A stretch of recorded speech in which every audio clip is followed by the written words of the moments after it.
I'm Christine Johnston, and today I'm co-presenting with Gabriella Klein. Restorative learning. It's more than a subject, it's more than a project. It's a theory, an application, and 25 years of a powerful effect. It's no surprise to anyone that learning begins with our very first breath. What is a surprise is that we don't recognize the amount of learning that takes place from that first breath up until the point that we enter school. We enter school as individuals who have learned for 3, 4, 5 years and learned well. What we don't recognize, and what our teachers frequently don't recognize, is that while we are experienced learners, we are not experienced students. And that is where the beginning of the issue of restorative learning starts. Restorative learning is about giving back to the learner that which he or she has lost over the period of being in traditional schooling. Frequently, if a learner does not learn the way in which the teacher expects the individual to learn, the child, the learner, becomes disconnected to the classroom, becomes isolated from others, and becomes damaged. And that damage prevents that individual, causes an inhibition in that individual from returning to schooling as an adult. This is a very negative and dangerous and lasting effect.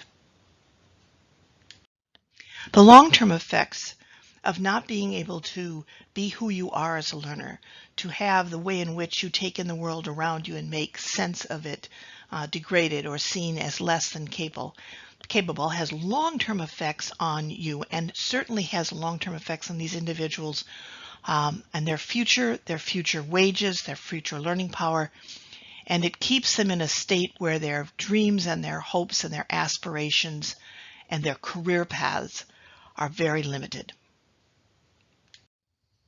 The goal, the sole purpose of restorative learning is to move individuals who have become resistant and ineffective learners to become more informed about who they are as learners, recognize the talent and capabilities they have, and be celebrated for who they are.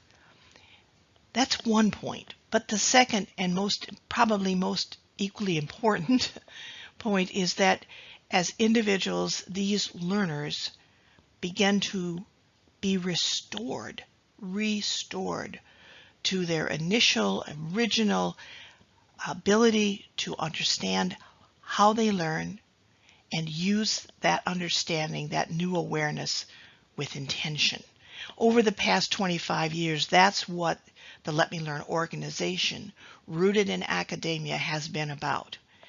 It has worked with thousands of individuals, young adults, aging adults, individuals returning to workforce, individuals just entering the workforce. And in each and every instance, its goal has been to use a theory of learning that helps restore your sense of self and your desire and your willingness to try again, to re-enter into a learning situation, this time with confidence, this time with the commitment to persist and to be able to use who you are as a learner to achieve the goals you've set for your life.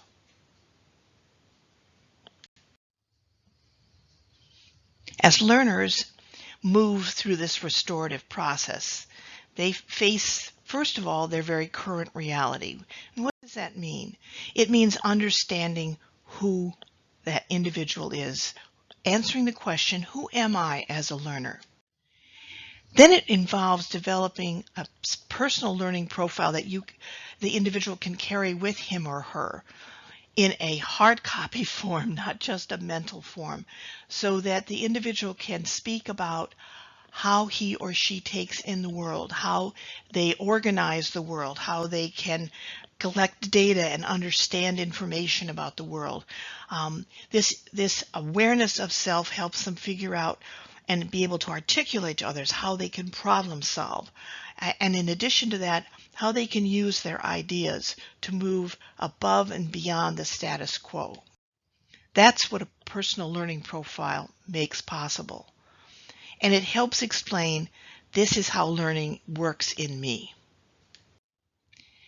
When they apply their learning energy then to a given task, having this new awareness or having that prior awareness now restored to them, they're able to say, you know what, I understand what's being asked of me. I can do this task.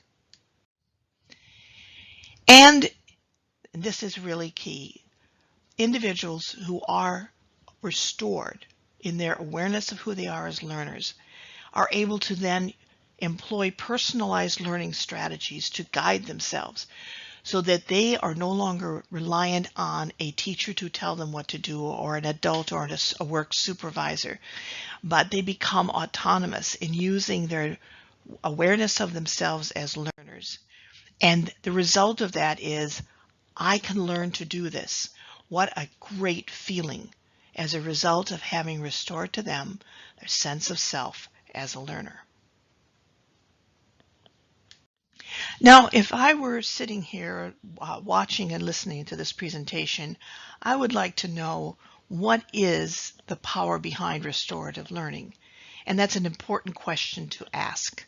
The power behind restorative learning is a theory that was begun in its development 25 years ago. It's called the interactive learning model, and it looks at the brain as a basic engine that takes in the stimuli around us, and it brings it into the brain where it's processed. But the key element here that sets this apart from other theories of learning is what's called the brain-mind interface, and that is when stimuli processed pass through the brain through a series of filters into the mind. The brain being the physical, the mind being our consciousness. But what occurs in between is what sets apart this theory of learning, and it helps us understand how individuals take in the world around them and make sense of it quite differently, because the filters that exist between the brain and the mind affect the degree to which stimuli pass through. And that stimuli are those pass-through filters that we think actually affect the degree to which each of us has order in our life, the degree to which each of us seeks information and how to use it, the degree to which each of us brings our skills and develops skills of problem solving, and the degree to which we are able to enjoy, welcome, tolerate, or even reject change in our lives. And it's the combination of that, those filters and the way in which stimuli move through them into our minds that makes the difference. Having a theory of restorative learning is not sufficient, however. In order for it to be practical, it needs to be converted into an application, the first step of which was to develop an instrument known as the Learning Connections Inventory.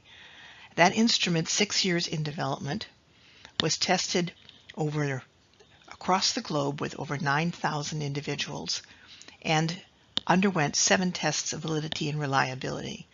Today, the Learning Connections Inventory is in the form of a web-based app.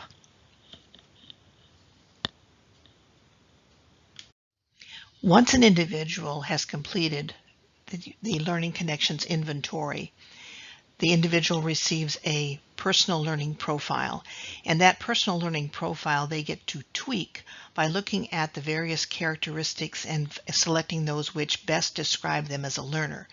This then helps bring them to a clearer awareness of who they are as learners and helps them begin to launch that restorative step of, I am a capable individual and this is who I am and how I learn.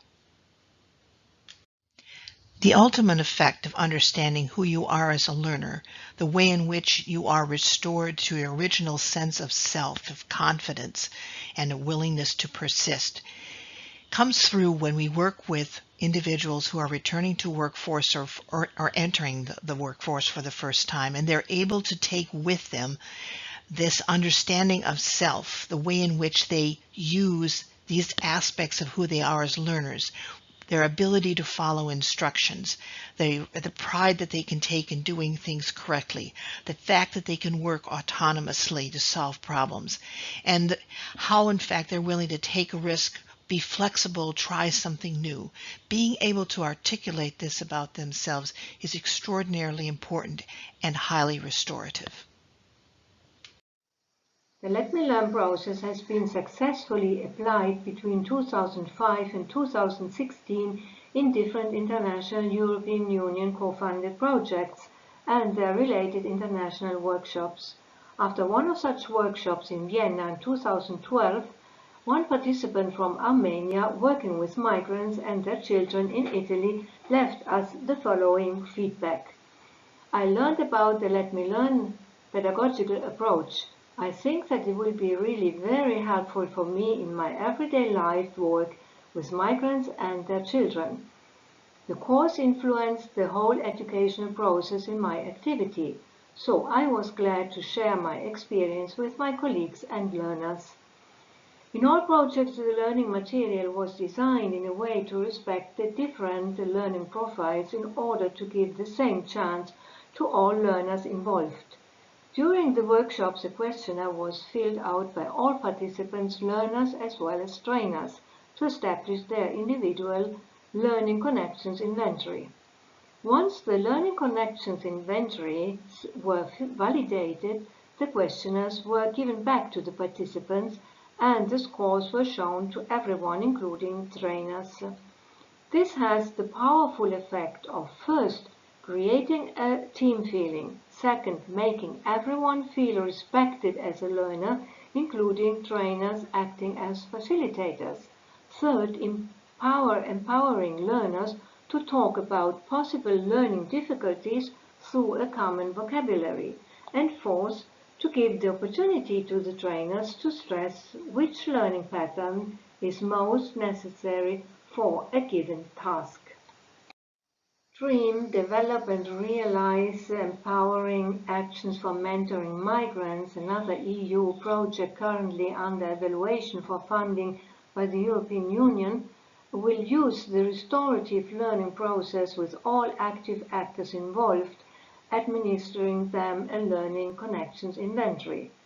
Those actors are the project partners, who need to understand their own learning profile and learn how to use it with their project participants, which are migrants and migration professionals. The migrants as newly arrived third country nationals need to understand their own learning profile and which patterns they need in order to carry out successfully their communication and integration tasks in a new environment. Migration professionals, including intercultural and linguistic mediators, who as well need to understand their own learning profile and learn how to use it with newly arrived third country nationals, and which patterns those need in order to carry out successfully their communication and integration tasks.